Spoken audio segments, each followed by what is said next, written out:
பெல்டெக்ஸ் அப்படிங்கிற ஒரு காயின் ரொம்ப பரவலா போயிட்டு இருக்கிறத பத்தி நம்ம வீடியோ போட்டோம். ஸோ பரவலா போறது அப்படிங்கிற தப்பு இல்லை. அது என்னென்ன அப்படிங்கிறதுல ஒரு தேடல், ஒரு அதோடைய நம்ம ஒரு ஆர்என்டி பண்ணி அந்த காயினை பத்தின ஒரு ரிசர்ச் பண்ணி பார்க்கும்போது ஒரு அசந்து போற வகையான ஒரு விஷயம் நமக்கு கிடைச்சிருக்கு. அதுதான் பெல்டெக்ஸ் அவங்க சொல்லக்கூடிய ப்ராஜெக்ட்ஸ். ஸோ எல்லா காயினுக்கும் ப்ராஜெக்ட்ஸ் இருக்கும். அது பெல்டெக்ஸ் அப்படிங்கிறது அந்த ப்ராஜெக்டை முன்னிறுத்தி தான் கொண்டு போகிறாங்க. பீசாட் மாதிரி, அப்புறம் பெல்டெக்ஸ் உடைய கேஷ் வாலெட் மாதிரி, அந்த மாதிரி நிறையா. ஸோ அதை பார்த்து ரொம்ப இம்ப்ரூவைஸ் ஆகி தான் இந்த வீடியோ மேக் பண்ணுறதுக்கு உட்காந்துருக்கோம். நம்மோட திரு ஐரோபா அப்படின்னு இணைந்திருக்காங்க. இன்னைக்கு பேசுறதுக்கு நிறையா இருக்குது. நான் விஜய் ஹெர்த்திக். டியூட்டி டு எக்ஸ்பிரஸ் அப்படிங்கிறது ஒவ்வொருத்தரும் கடைபிடிக்க வேண்டிய ஒரு விஷயம் அப்படின்னு நான் நினைக்கிறேன். அதோட விளைவு தான் விஜய் ஹெர்த்திகார் அப்படிங்கிற சேனலை பார்த்துட்டு இருக்கீங்க. என்னோட இன்னைக்கு நம்ம கூட ஐரோபா இணைந்திருக்காங்க. அவர்கிட்ட நிறைய விஷயம் நம்ம இன்னைக்கு தெரிஞ்சுக்க போறோம். நிறைய விஷயம் நம்ம ஷேர் பண்ணிக்க போறோம். நிறைய விஷயம் நீ கேட்க போறீங்க. நீங்களும் கேட்டு ஒரு பயங்கரமான புரிப்படைய போறீங்க. ஐரோபா வணக்கம், நல்லா இருக்கீங்களா? வணக்கம், ரொம்ப நல்லா இருக்கேன். அப்புறம் போயிட்டு இருக்கு, நல்லா போயிட்டு இருக்கு. ஓகே, அப்படியே ஒர்க் எல்லாம் பாத்துட்டு இருக்கேன். மைவி3 ஆட் சம்பந்தமா நீங்க பேசுறது எல்லா ஒர்க்ஸும் அதோட ப்ராசஸ் எல்லாம் போயிட்டு இருக்கு. அப்படியே எதுக்கு இத பேசணும்னு முடிவு பண்ணது அப்படின்னா பாத்தீங்கன்னா, மைவி3 ஆட்ஸ் போயிட்டு இருக்க சைமல்டேனியஸ்ல, அதாவது பாத்தீங்கன்னா ஒரு ஆர்ப்பாட்டமா அவங்க பண்ணும்போது பாத்தீங்கன்னா அத பெருசா பூமா ஒரு ப்ரமோஷன்ங்கிறது இருக்கும்ல, அந்த ப்ரமோஷன்ங்கிறது அதை கூட பெருசா பண்ணுவாங்க. பட் சத்தமே இல்லாம இங்க ஒரு பல வருஷமா இங்க மூவ் ஆயிட்டு இருக்க இன்னொரு பெரிய ப்ராஜெக்ட்னு பாத்தீங்கன்னா அது பெல்டெக்ஸ் தான். ரொம்ப காலமா இங்க 2018 இருந்தே எல்லாருக்கும் தெரிஞ்சது 2018 தான்.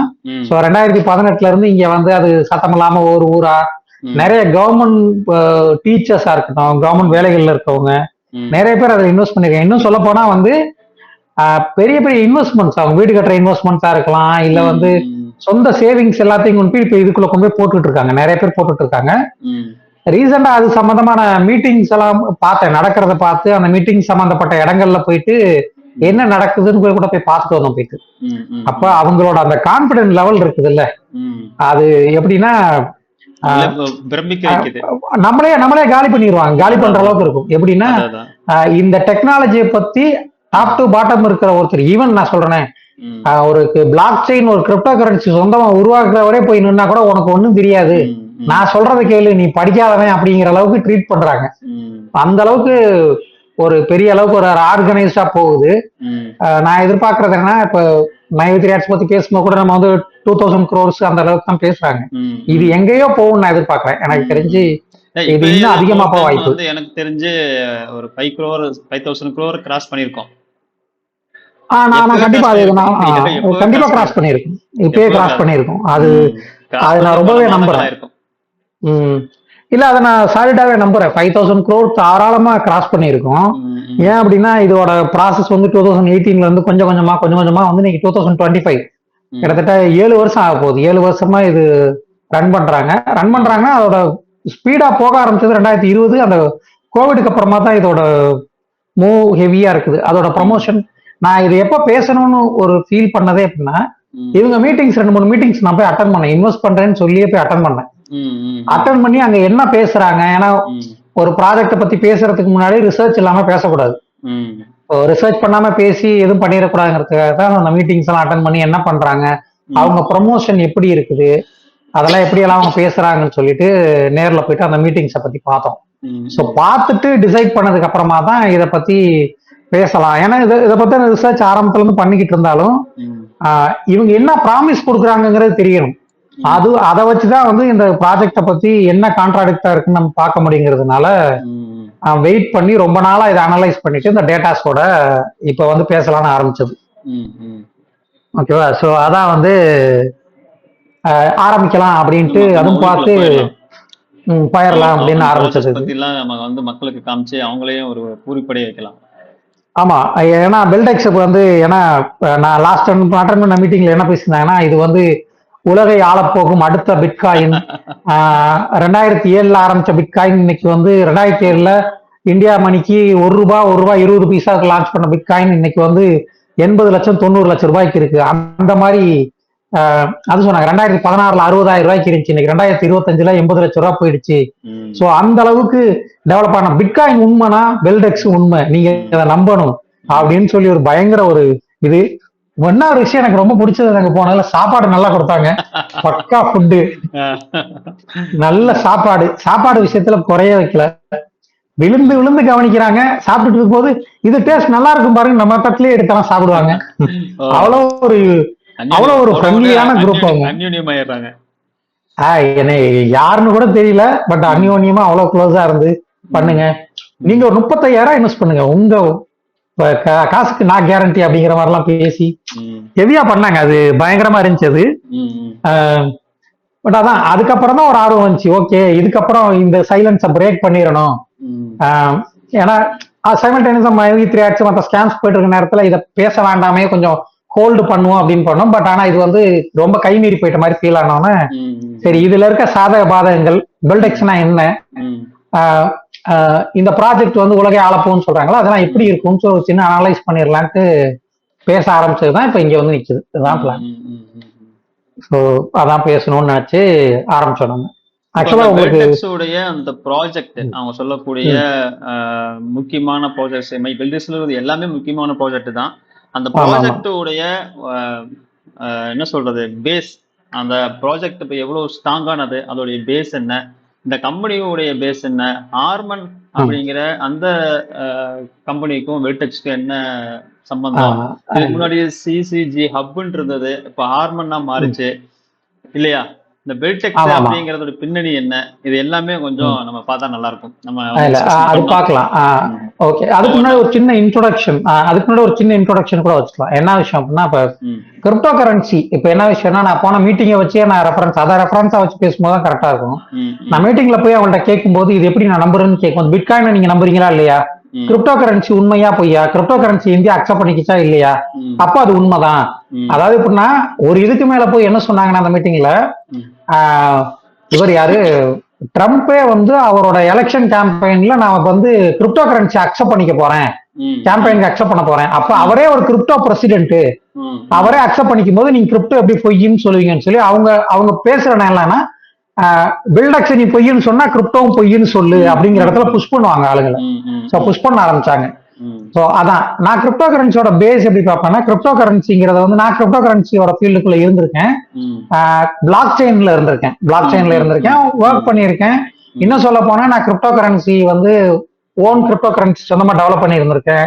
என்ன அப்புறம் வந்து பாத்தீங்கன்னா உங்களுக்கு என்எஃப்டின்னு சொல்லுவாங்க, நான் பஞ்சபிள் டோக்கன்ஸா இருக்கட்டும், அந்த என்எஃப்டியா இருக்கட்டும், என்எஃப்டி மெட்டாவர்ஸ்ல வந்து லேண்டு, அப்புறம் மைனிங் இதெல்லாம் நான் பண்றேன், இதெல்லாம் பண்ணிட்டு இருக்கேன். நான் வந்து என்எஃப்டி ஒரு 300 என்எஃப்டிக்கு மேல வச்சிருக்கேன் கையில. என்எஃப்டிஸ் இந்த மாதிரி ரொம்ப காலமா இந்த ஃபீல்டுக்குள்ள டிராவல் பண்றேன். நிறைய கிரிப்டோ கரன்சி வந்து லான்ச்சிங் எப்படி ஆகும், அவனோட ப்ராசஸ் எப்படி, அந்த ஒரு கிரிப்டோ கரன்சி ஆரம்பிச்சதுல இருந்து அவன் ஆரம்பிச்சு லான்ச்சிங் கொண்டு வந்து எப்படி அவன் ப்ரொமோட் பண்ணி கொண்டு போறாங்கிற ப்ராசஸ் எல்லாம் ஆரம்பத்துல இருந்து பாத்துருக்கேன். சோ கிரிப்டோ கரன்சி நான் ஃபேக்குன்னு சொல்ல மாட்டேன், எனக்கு நான் கிரிப்டோ கரன்சி ஃபேக்குன்னு சொல்ல போறது இல்ல, ஏன்னா அதுக்குள்ள இருந்திருக்கேன். பட் கிரிப்டோ கரன்சியை வந்து ஃபுல் ஃபோக்கஸா பண்ணி அதை இவங்க யூஸ் பண்ணி எடுத்துட்டு போறதுதான் இருக்குல்ல, அதை வந்து எப்பயுமே அக்செப்ட் பண்ணிக்க மாட்டேன். ஏன்னா கிரிப்டோ கரன்சி யூஸ் பண்ணி நிறைய ஆல்ரெடி இருக்கக்கூடிய கிரிப்டோ கரன்சி மாதிரியே ஃபேக் கிரிப்டோ கரன்சி எடுத்து ஏமாத்தின ஆட்களும் இருக்காங்க. ஃபேக்கான எக்ஸ்சேஞ்சஸ் வச்சு ஏமாத்தணும் தமிழ்நாட்டுல ரெகுலரா நடந்துட்டே இருக்கு. ஓகேவா, சோ அதனால நான் கிரிப்டோ கரன்சிஸை பத்தி சொல்ல மாட்டேன். வச்சு இந்தியால பண்ணிருக்காங்க. ஆமா, ஸ்டாக் மார்க்கெட்ல வரணுங்கிறதுக்காகவே ஃபேக் கம்பெனி வந்து அதை லிஸ்ட் பண்ணிருக்கிறாங்க. சோ மக்கள் நல்லா புரிஞ்சுக்கணும், கிரிப்டோங்கிறது ஒண்ணும் கிடையாது. நம்ம நாட்டுல கம்பெனிங்கிறோம், இப்போ வந்து ரிலையன்ஸ் ஒரு கம்பெனி, டாடா கம்பெனி, அங்க அதானி ஒரு கம்பெனிங்கிறோம், இந்த மாதிரி நிறைய கம்பெனி சொல்றோம், அவங்களுடைய ஷேரை வாங்குறோம். அந்த கம்பெனி வந்து குரோ ஆகும்போது இந்த ஷேருடைய வேல்யூ வருது. அதே குளோபலி வரும்போது அங்க கிரிப்டோ கரன்சி, அவ்வளவுதான். அங்கேயும் ப்ராஜெக்ட் தான். இங்க வந்து மகேந்திரா என்ன பண்றாங்க, கார் தயாரிக்கிறாங்க, கமர்ஷியல் வெஹிக்கிள் தயாரிக்கிறாங்க, ஏதோ தயாரிக்கிறாங்க. நம்ம கிட்ட ஷேர் வித்து அதுல வாங்கக்கூடிய பணத்தை அவங்க ப்ராஜெக்ட் இன்வெஸ்ட்மெண்ட் பண்ணி அதன் மூலியமா அந்த கம்பெனியை க்ரோ பண்றாங்க, அவங்களுடைய ஷேர் க்ரோ ஆகுது. இதேதான் கிரிப்டோலையும். நம்ம ஒரு கிரிப்டோ வாங்க போறோம்னாவே ஜென்ரலா என்ன பண்ணுவாங்க, அதோடைய ப்ராஜெக்ட் பார்ப்பாங்க. ஸோ பெல்டெக்ஸும் ப்ராஜெக்டை முன்னிறுத்தி தான் அவங்க மக்கள்கிட்ட கொண்டு வந்து மார்க்கெட்டிங்கே பண்றாங்க. இதுதான் நம்ம சொல்ல வந்த விஷயம். இல்ல இதுல இன்னொரு விஷயமும் பேசணும் அப்படின்னா, என்ன விஷயம் பேசணும் ரொம்ப சிம்பிளா சொல்றதுன்னா, பிளாக் செயின் இங்க எல்லாத்துலயும் முதன்மையா பார்க்க வேண்டியது பிளாக் செயின் தான். ஓகேவா? இந்த பிளாக் செயின்ங்கிறது ஒரு அருமையான டெக்னாலஜி. ஏன்னா அதை வந்து இப்ப எல்லாருமே யூட்டிலைஸ் பண்ண ஆரம்பிக்கிறாங்க. உங்களுக்கு ஃபாரின் பேங்க்ஸ் வந்து பிளாக் செயின் மூலமா நெட்வொர்க்ஸ் கொண்டு போலாம்னு சொல்லி அவங்க பிளான் பண்ணி கொண்டு போறாங்க. ஏன்னா தமிழ்நாடு கவர்மெண்டே உங்களுக்கு வந்து பிளாக் செயின் டெக்னாலஜியை வந்து அடாப்ட் பண்ணிக்கிட்டு அது மூலமா வந்து இப்போ அந்த land registration documentation land registration block செயின்ல கொண்டு வராங்க. ஆமா, பிளாக் செயின்ல கொண்டு வந்தா உங்களுக்கு அது data security, heavy security, data செக்யூரிட்டியை நல்லா பண்ணிக்க முடியும். உங்களுக்கு டீசென்ட்ரலைஸ் நெட்வொர்க். ஓகே, அப்படின்னா ஒரு இண்டிவிஜுவலா ஒரு பெரிய சர்வர் வந்து கிராக் பண்ணுவோம், அதை வந்து இது பண்ணுவோம், அதை காப்பாத்திக்க முடியும், அது பண்ணிக்க முடியும். சோ அந்த அளவுக்கு ஹை செக்யூரான ஒரு விஷயம் தான். அந்த பிளாக் செயின்ல ஒரு சின்ன பார்ட் தான் வந்து இந்த நான் இங்க சொல்ற கிரிப்டோ கரன்சி. கிரிப்டோ கரன்சியே முதன்மையான விஷயமே கிடையாது. இங்க பிளாக் செயின் தான் முதன்மையான விஷயம்.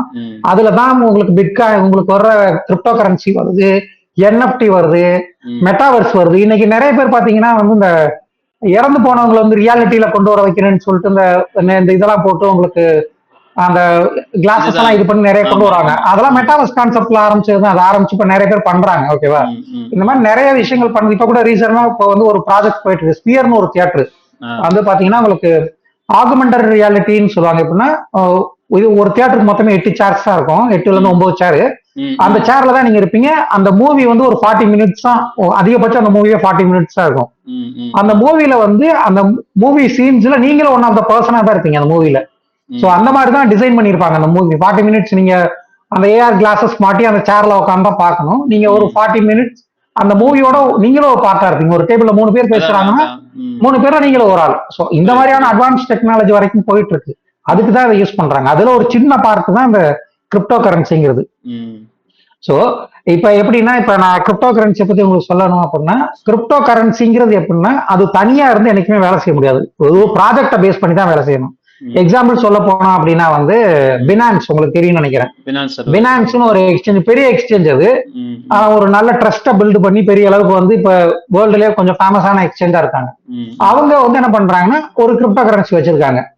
பினான்ஸ் BNBன்னு ஒரு காயின் வச்சிருக்காங்க. அந்த காயின் எப்படின்னா, அந்த காயினோட growth எப்படி இருக்கும்னா அந்த எக்ஸ்சேஞ்சோட ஆபரேஷன்ஸை பொறுத்து இது எப்படி ரன் ஆகுதோ அதை பொறுத்தா இருக்கும். சோ இந்த ப்ராஜெக்டை பேஸ் பண்ணி தான் அந்த காயின் பினான்ஸ்ங்கிற எக்ஸ்சேஞ்ச இது பண்ணி. பிட்காயின் பாத்தீங்கன்னா மதர் காயின் சொல்லுவாங்க. எல்லா காயினுக்கும் முதன்மையான காயின் மாதிரி சொல்லுவாங்க. உங்களுக்கு பிட்காயினோட பிளாக் செயினா இருக்கட்டும், அதை பேஸ் பண்ணி எவ்வளவு காயின்ஸ் வந்து கிரியேட் ஆயிருக்கும்னா பிட்காயினோட அந்த பிளாக் செயின் கட் ஆயிடுச்சு அப்படின்னா, உங்க வாய்ஸ் எனக்கு கேட்கலையே.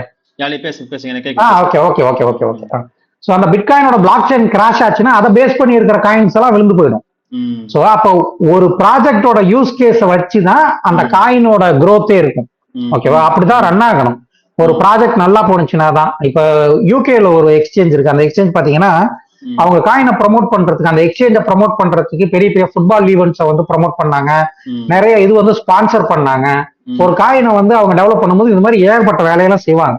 செஞ்சுதான் ஒரு ப்ரமோஷன் ஆக்டிவிட்டின்னு இருக்கும் ஒரு காயினை ப்ரமோட் பண்றதுக்கு. ஒரு காயினை வந்து இது பண்ணிட்டு ஏர் டிராப் பிக்ஸ் பண்ணுவாங்க. எப்படின்னா காயின் வந்து ஃப்ரீயா வந்து யூசருக்கு கொடுக்கறது, அப்புறம் வந்து இந்த மாதிரி நிறைய வேலைகள் செய்வாங்க. சோ இவ்வளவு வேலைகள், உங்க வீடியோ கட் ஆயிடுச்சு. இவ்வளவு வேலைகள் செஞ்சுதான் ஒரு காயினை வந்து லான்ச் பண்ணுவாங்க. அப்புறம் வந்து அந்த காயின் லான்ச் ஆனதுக்கு அப்புறம் அந்த காயின் வந்து வளர்ந்து வர்றது, அது பெருசா போறது எதை பேஸ் பண்ணி இருக்கும்னா ப்ராஜெக்ட்ஸை பேஸ் பண்ணி தான் இருக்கும். சோ அப்ப அந்த கம்பெனி என்ன பண்ணா, நான் வந்து ஒரு ஹாஸ்பிட்டல் என்னோட நான் பண்ணா ஒரு நானே போயிருக்கேன்னு வச்சுங்களேன், ரோபோன்னு சொல்லி ஒரு பிளாக் செயின் ஓபன் பண்றேன். இந்த பிளாக் செயினை நான் எதுக்கு யூஸ் பண்ண போறேன் அப்படின்னா, நான் வந்து இந்த ஹாஸ்பிட்டல் இருக்குல்ல, செயின் ஆஃப் ஹாஸ்பிட்டல்ஸ்க்கு என்னோட பிளாக் செயினை கொடுத்துருவேன். அவங்க இந்த பிளாக் செயினை யூஸ் பண்ணி இந்தியா ஃபுல்லா இருக்கிற எல்லா ஹாஸ்பிட்டல்ஸையும் இணைச்சிக்கிட்டு அவங்க டேட்டா செக்யூரா வச்சுக்கலாம். இந்த பிளாக் செயின் மூலமா இந்த நெட்வொர்க் நான் ஸ்பீட் பண்ணி கொடுக்கறது மூலமா நீங்க உங்களுக்குள்ள டேட்டாவை இம்ப்ரமைஸ் பண்ணி நீங்க என்ன வேணாலும் பண்ணலாம். ஹாஸ்பிட்டல்ஸ் எல்லாம் ஒருங்கிணைஞ்சு உங்க டேட்டாஸையும் அங்க வரப்போறக்கூடிய பேஷண்ட்ஸ் எல்லாத்தோட மெடிக்கல் டேட்டா வந்து ஃபுல்லா செக்யூரா வச்சுக்கிறதுக்கு நான் பண்ணி கொடுக்குறேன்னு சொல்லி ஒன்னு ஆரம்பிச்சுட்டு அதை பேஸ் பண்ணி நான் ஒரு கிரிப்டோ கரன்சி ஓபன் பண்றேன்னு வச்சுங்களேன். அந்த பிளாக் செயினை யார் அடாப்ட் பண்றாங்களோ, அதை எப்படி அடாப்ட் பண்ணி கொண்டு போறாங்களோ அதை பொறுத்துதான் என்னோட கிரிப்டோ கரன்சியோட growth இருக்கும். சோ இதுதான் வந்து ஒரு growth இருக்கும். சோ இதை பேஸ் பண்ணி தான் இருக்கும். இப்படிதான் ரன் ஆயிட்டு இருக்கும். ஓகேவா? இந்த மாதிரி இது